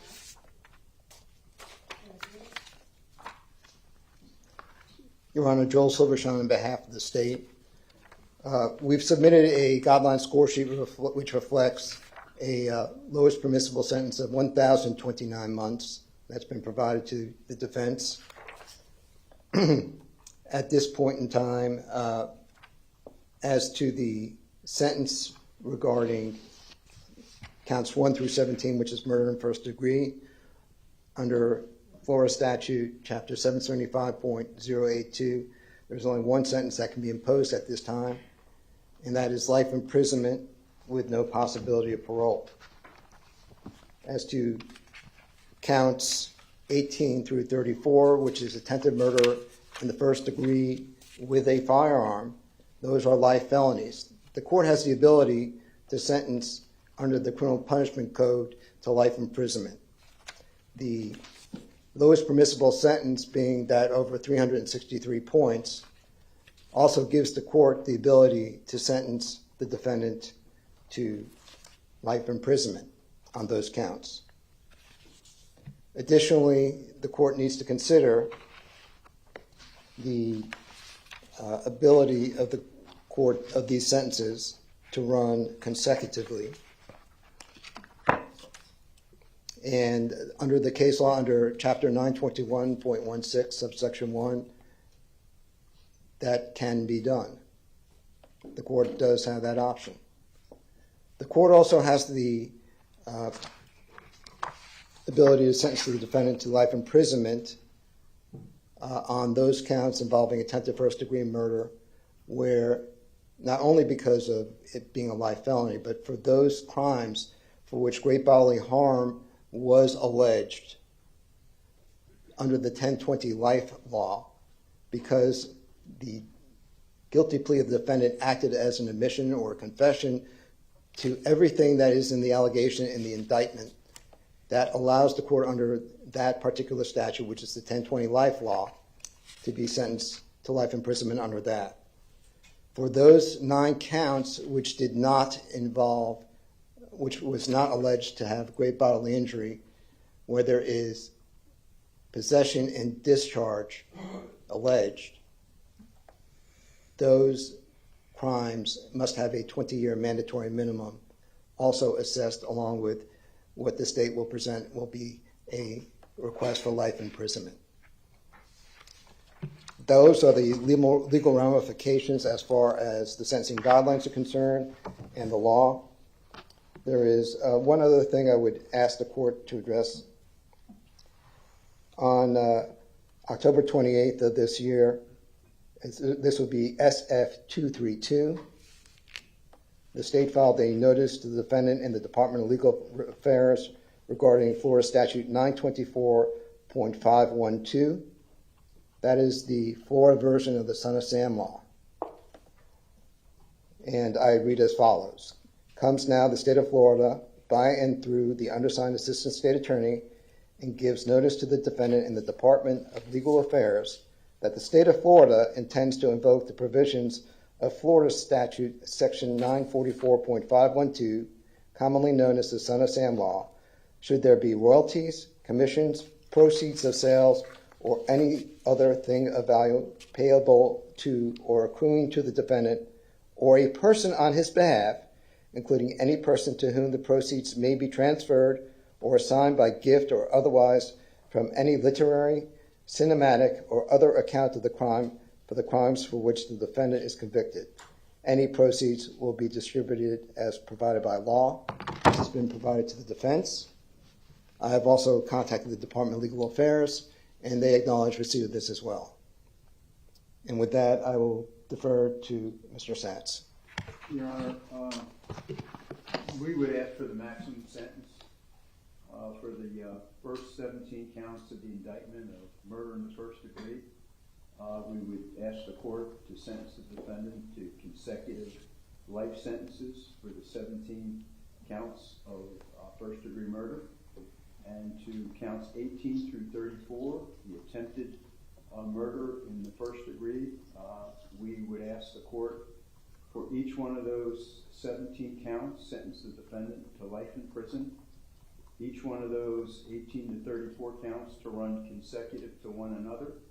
And all 17 of those counts of attempted first degree murder all be consecutive to the first 17 counts. All 34 counts to run consecutive. All 34 life sentences. That is our ask. Thank you.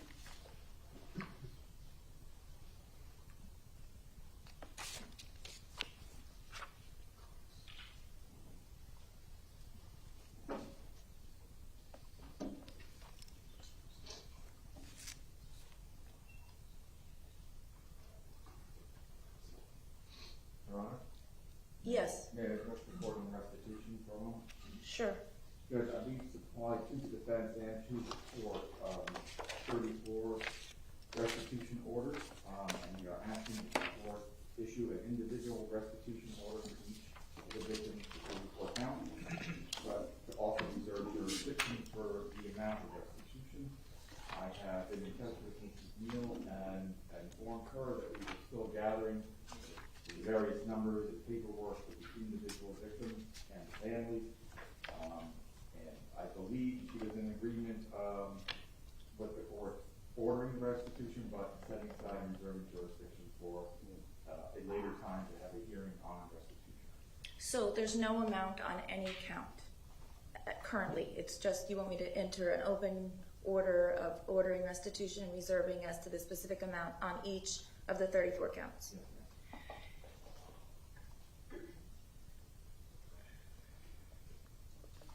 So I may be misreading part of the sentencing memorandum, but it's my understanding that each and every count that alleges an actual possession and discharge, which is all of them, should have also a 20-year minimum mandatory prison sentence under Florida's 1020 life statute? No, Your Honor. There are 9 counts which do not allege great bodily harm. Okay. There are 8 counts which allege great bodily harm. Right. And under the 1020 life law, it's 25 to life. We're asking the court, in addition to the life sentence which the court can impose, also a life sentence under section 775.087.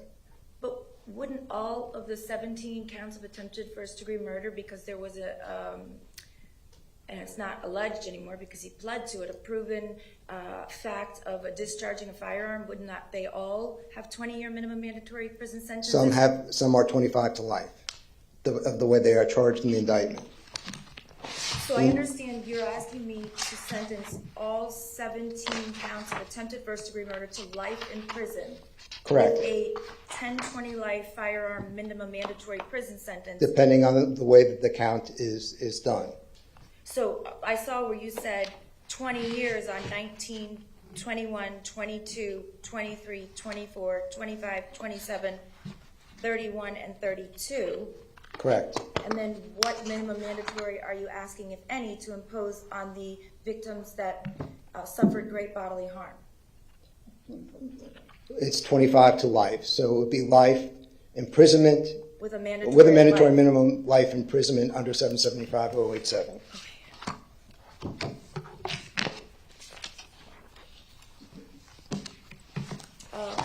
And those would pertain to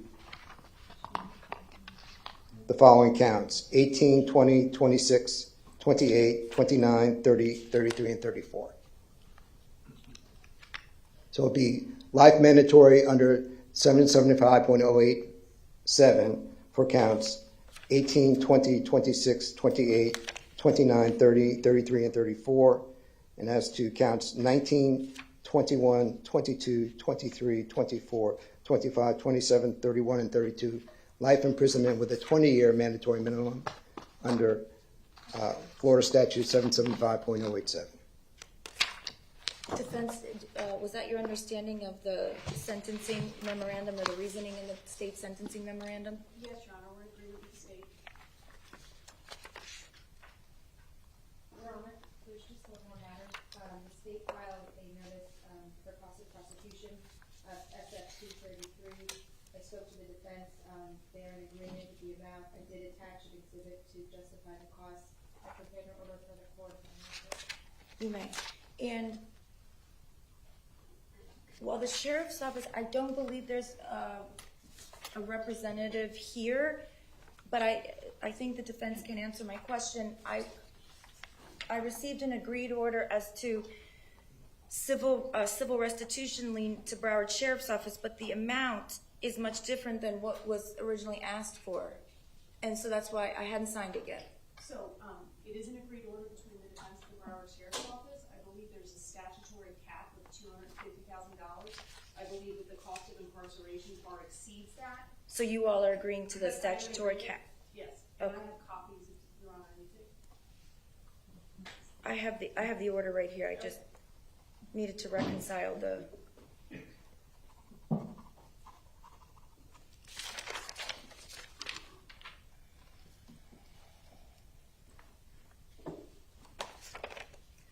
All right, Mr. Cruz, please raise your right hand. Do you solemnly swear or affirm the testimony you're about to give is the truth, the whole truth, and nothing but the truth? You can put your hand down. And Mr. Cruz, you pled guilty before this court on all 34 counts as alleged in the indictment on October 20th of 2021. At that time, I questioned you in depth as to your ability to understand the proceedings, your ability to consult with counsel, your ability to follow along. My observations of you during the course of the trial, including today, are that you are in fact following along, that you are in fact consulting with counsel when needed, and that you are not having any difficulty understanding the proceedings here today. Sir, has anything changed since the time that I accepted your plea, other than the fact that during your plea you were not on medication, and it's my understanding that you are now on medication? Is that correct? Yes. Are you taking your medication as prescribed by your medical physicians in the jail? You're not taking any more or any less, is that correct? And is your medication affecting your ability to understand what's going on here today? Are you having any trouble concentrating? Are you having any trouble understanding me when I'm speaking to you, or understanding any of the witnesses as they're speaking? And you're able to follow along sufficiently? Do you have any questions about what's going on today? Have you had sufficient time to speak with your lawyers? Okay, at this time, the court's previous finding that the defendant is making a knowing, intelligent, and voluntary waiver of his rights stands. I do believe that he is competent to go forward in this proceeding, and that's based upon his answers to my questions, as well as the court's own observations of the defendant.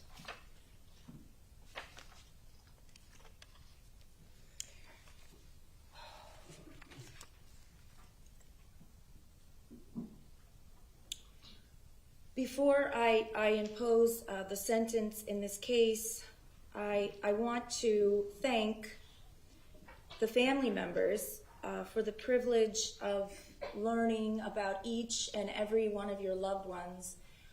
I can tell you that they will not be forgotten, and I feel that I know each and every one of them by the personal stories that you have given. By way of example, Mr. Beagle, I remember as the witty teacher with the dry sense of humor. Luke Hoyer as the unexpected baby that came but was so welcomed by his mom and dad. And these are just two that I'm remembering off the top of my head. You all have been so strong and patient and graceful throughout this process, and I can't help but think of how I would behave or respond if I were in your shoes. And the way that you have grieved so gracefully and have shown extraordinary restraint throughout this process is something that I've never seen. And as a group of people, you are so strong and so united that if anything good came out of this event, I feel seeing you, I can know that you are all going to be okay because you have each other. I know that that doesn't help at all, and if I could take your pain away or carry your pain for you just for 5 minutes so that you could breathe, I would. Because I can't even imagine what you go through each day.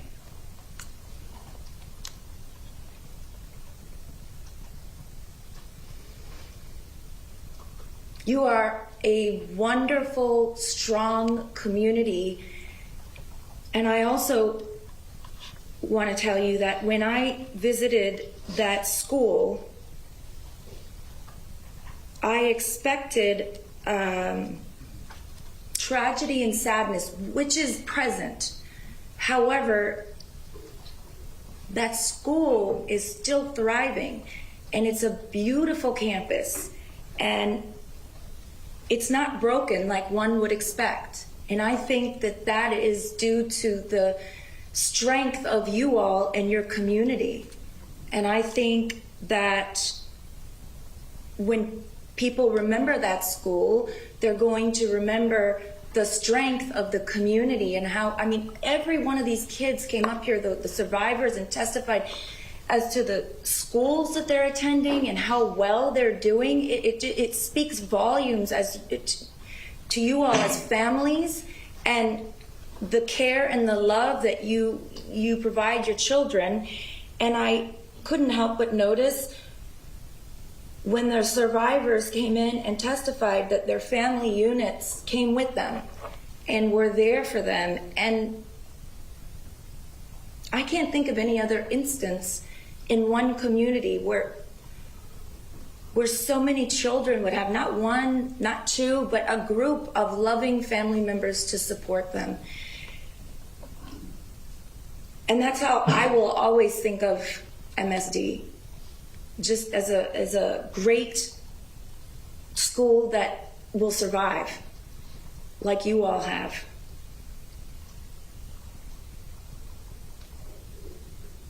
So many of you thanked me. I want to thank you because you were ordered so that we could have a fair and clean trial. You were ordered not to have emotional reactions, to show restraint that I don't believe. I think I would be like Mr. Oliver and I would have to be in my office because I don't believe I would be able to show the restraint that you all showed, and I thank you for that.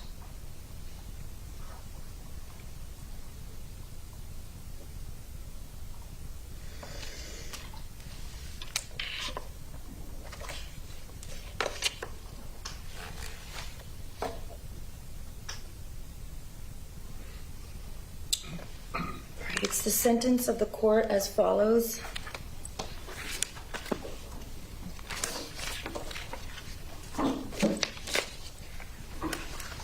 Count 1 of the indictment, the murder in the first degree of Luke Hoyer. The court imposes a sentence of life in prison without the possibility of parole.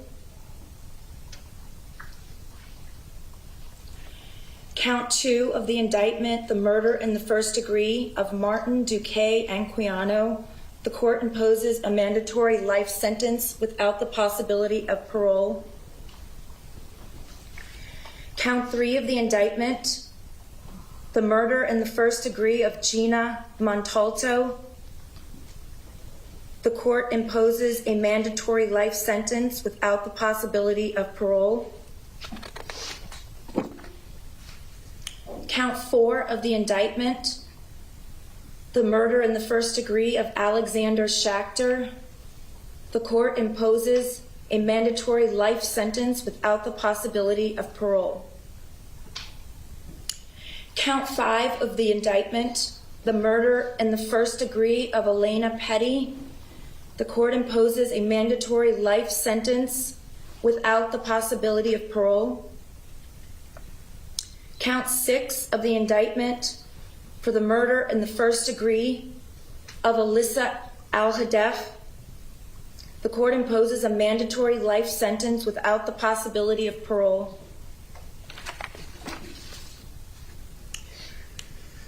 To count 7 of the indictment for the murder in the first degree of Nicholas Dworet, the court imposes a mandatory life sentence without the possibility of parole.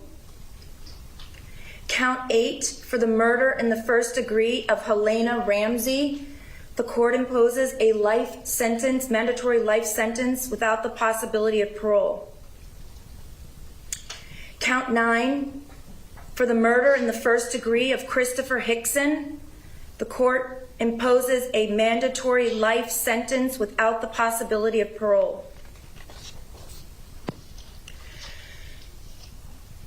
Count 10 for the murder in the first degree of Carmen Schentrup, the court imposes a mandatory life sentence without the possibility of parole. Count 11 for the murder in the first degree of Aaron Feiss, the court imposes a mandatory life sentence without the possibility of parole. Count 12 for the murder in the first degree of Scott Beagle, the court imposes a mandatory life sentence without the possibility of parole. Count 13, the murder in the first degree of Meadow Pollock, The court imposes a mandatory life sentence without the possibility of parole. Count 14, for the murder in the first degree of Kara Loughran, the court imposes a mandatory life sentence without the possibility of parole. Count 15, for the murder in the first degree of Joaquin Oliver, the court imposes a mandatory life sentence without the possibility of parole. Count 16, for the murder in the first degree of Jamie Gutenberg, the court imposes a mandatory life sentence without the possibility of parole. Count 17, for the murder in the first degree of Peter Wang, the court imposes a mandatory life sentence without the possibility of parole. Count 18, for the attempted murder in the first degree of Ashley Baez, the court imposes a life sentence with a minimum mandatory. Mr. Silverstein, it's 25 to life? Yeah. Or do I? We're asking for life, Your Honor. With a mandatory life sentence under Florida's 1020 life statute.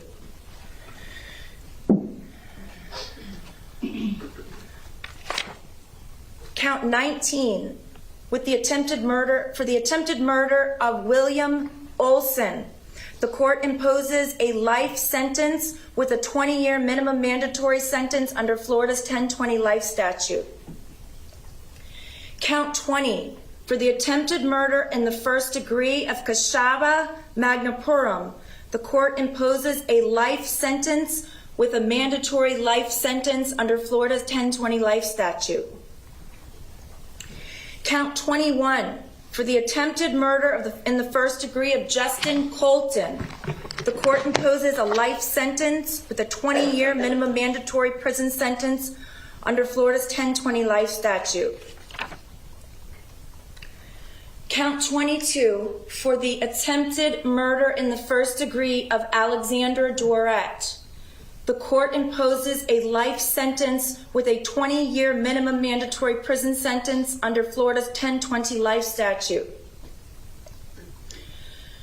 Count 23, the attempted murder in the first degree of Genesis Valentin, the court imposes a life sentence with a 20-year minimum mandatory prison sentence under Florida's 1020 life statute. Count 24, for the attempted murder in the first degree of Daniela Menescal, the court imposes a life sentence with a 20-year minimum mandatory prison sentence under Florida's 1020 life statute. Count 25, for the attempted murder in the first degree of Samantha Grady, the court imposes a life sentence with a minimum mandatory of 20 years Florida State Prison under Florida's 1020 life statute.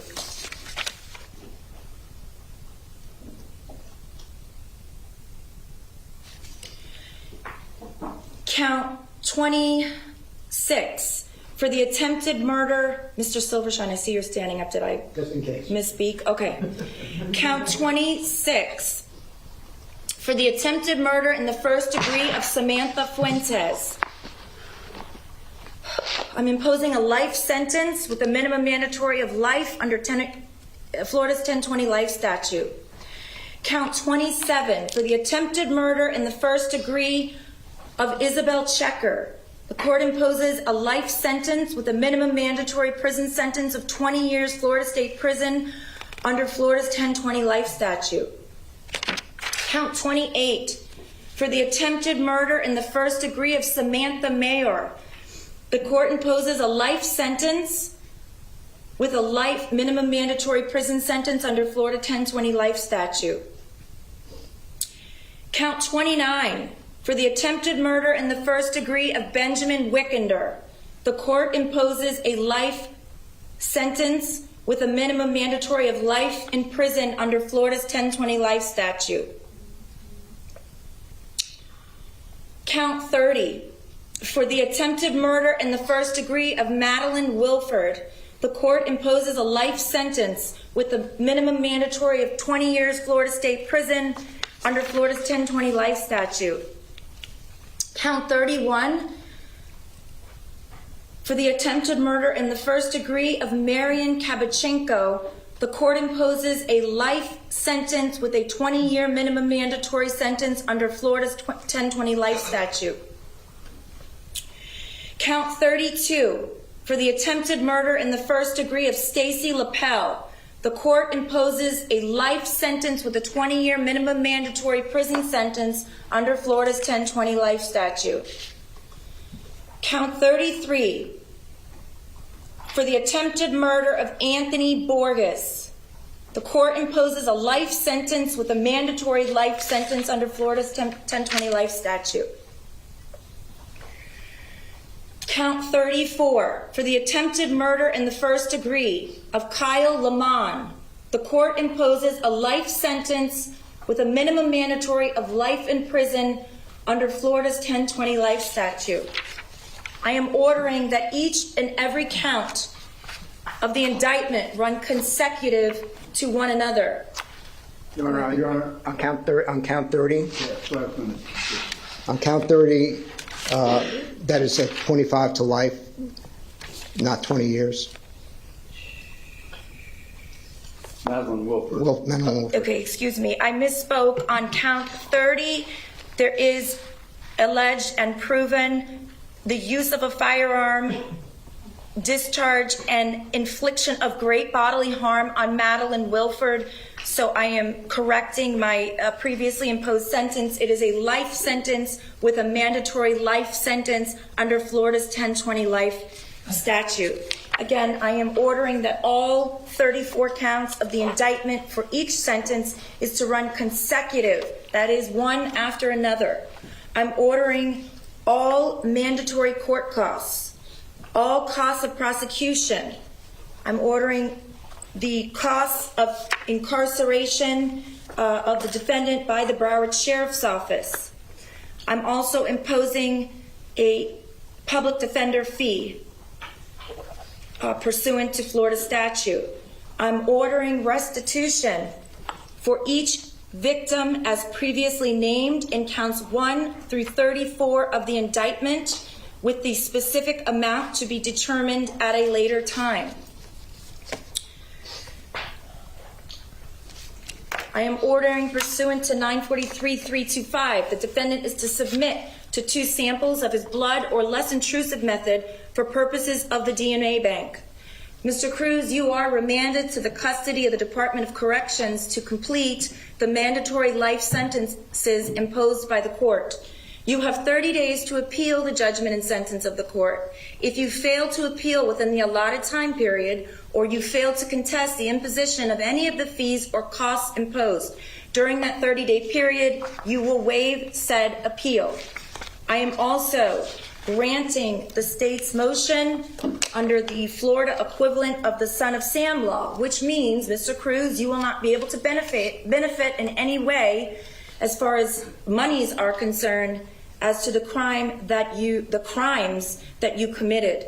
In addition, I am going to order the Department of Corrections to garnish the commissary account of Mr. Cruz until all restitution and costs of prosecution and costs of the Sheriff's Office are paid in full. The Department of Corrections, I don't know where you're going, but they can assign that duty to their local office, where they will charge an applicable fee and garnish your commissary until all of these amounts that I have previously ordered are paid in full, specifically the costs of the sheriff, the state, and any restitution that is ordered. Is there anything else from either side? Not from the state, Your Honor. Is there anything from the defense?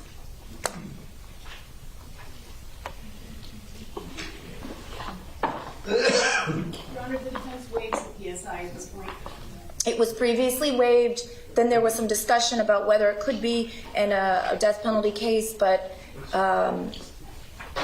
The defense is maintaining their waiver of a PSI. Mr. Cruz, you're still under oath. Are you in agreement that you're not asking for a PSI in this case? Okay. Is there anything else? No, Your Honor. All right, he's remanded to the custody of the Department of Corrections. And he's to be given credit in the amount of 1,718 days time served.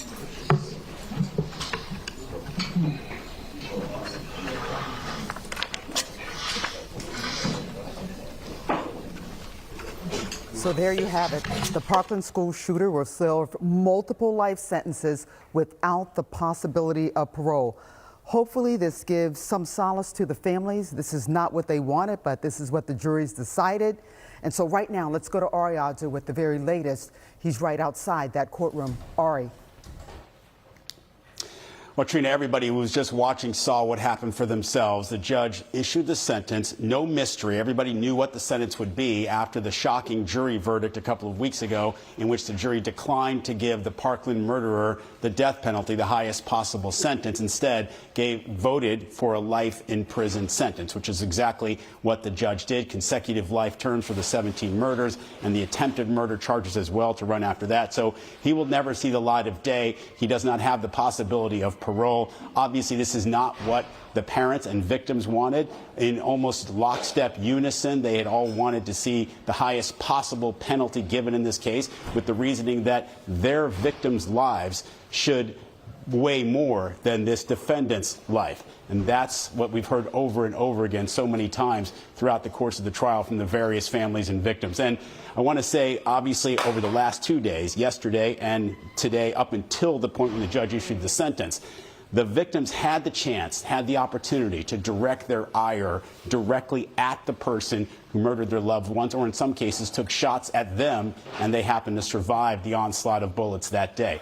And we've been showing you all of that yesterday. My colleague Tony Pipitone had all that on the air. I had some of that on the air earlier today at 4 o'clock. We're going to show you a little bit more now, focusing on something that one victim in particular, Deborah Hickson, who's a school board member who lost her husband, Chris Hickson, who died heroically trying to stop the gunman that day. He was the athletic director at Stoneman Douglas High School. Here's what Deborah Hickson had to say yesterday and what she told us about that experience of speaking in court today. Take a listen. You have taken enough from me and my family. And today, we close this chapter on this part of our nightmare and only remember Chris for the hero he was to us every day. Was it cathartic at all for you to confront the killer like that? It was empowering. I think that's a better word, to be able to look him directly in the eye and just say, you don't have any more power over me. This is over. You're going to go to jail and you won't exist for me anymore. So I can start that healing process now that our family won't talk about it. We don't have to come to the courthouse anymore. We're not waiting for that day. Put this creature in general population where it is afforded no additional protections and issue punishment like no other. Forbid TV, internet, mail, phone calls, visitation, and education. Let this creature be erased from society, never to be heard from again. You were a hateful bigot with an AR-15 and a God complex. You still are, minus the gun. You might have everyone else fooled, but not me, because this is personal. Racism is not a mental illness. Perfectly planned and articulated manifestos and plans are not characteristics of the sickly or the mentally unhinged. I heard there was two people who spoke today. Ilan Aladef speaking about his daughter who he lost, Alyssa Aladef, speaking directly to the judge in this case, asking that the harshest possible penalty be given, but also asking for restrictions in prison, which the judge doesn't really have the power to do at this point, so we'll have to see what happens once he gets to the prison. And then you heard from Samantha Fuentes. Samantha Fuentes was a classmate of the shooter. She remembers him from school. She remembers him, she says, being bigoted, spewing hate speech. She remembers him loving to incite violence. And what she was talking about right there was making the point that she saw all this as he was growing up. And she was making a point to the defense team, really, saying, this was not mental illness. You might have been able to fool the jury, but you can't fool me because I saw this kid grow up. I saw him in class. I know what he was like. So this is the kind of thing we heard today from victims, from people who were relatives of the victims. all of these people came here today to have that chance to express their feelings, to vent for some of them. Some of them it was emotional, some of them it was anger, and for some of them it was just a chance to make a point that they saw what the jury did not see. Samantha Fuentes, by the way, was shot in the leg. She says she still has horrible PTSD and will never be the same, as did many of the other survivors and people who lost loved ones. This is a life-changing experience for everybody involved. Trina, back to you. Thank you so much for that reporting. Just a heart-wrenching day for those families, so emotional, so impactful. And they just really poured their hearts out as to the loss that they have suffered and something they'll never get back. And again, it's not the verdict they wanted, but hopefully it'll bring them some solace. Of course, they wanted the death penalty. The jury went against that. And we'll see what happens with this man. But they say they never want to hear his name again. And they hope he basically just disappears into prison life and just is never heard or have his name ever spoken again. I was messaging back and forth with Ari, and I made the point telling him, I saw a different emotion in the courtroom today versus the day where those verdicts came down and today where the sentencing came down. Hopefully for these families who have been leaders in this community of change, as we heard Judge Shearer say there, hopefully this is a chapter that they can close and continue to live for those 17 lives who they continue to mourn. We have much more coverage here on the NBC6 News today. Finally, the sentencing for the Parkland school shooter, who the family has says they do not want to speak his name again, and they want to continue living forward for the lives of those 17 family members. We'll be right back. BrandSmart USA. Of course, your favorite brands in stock at the lowest prices. Whether you work in a factory, an office, or fixing cars, Ron DeSantis is making it harder to get by. He hiked sales taxes $1 billion and said skyrocketing insurance costs weren't his problem. Well, they're a problem for you. DeSantis won't fix it. I will. 1-800-TELL-ROBERT, your accident experts. Were you in an accident? Don't just settle for what the insurance company has to offer. Tell us. We'll fight to get the compensation you deserve. Call Fenster Schab Law Group, 1-800-TELL-ROBERT.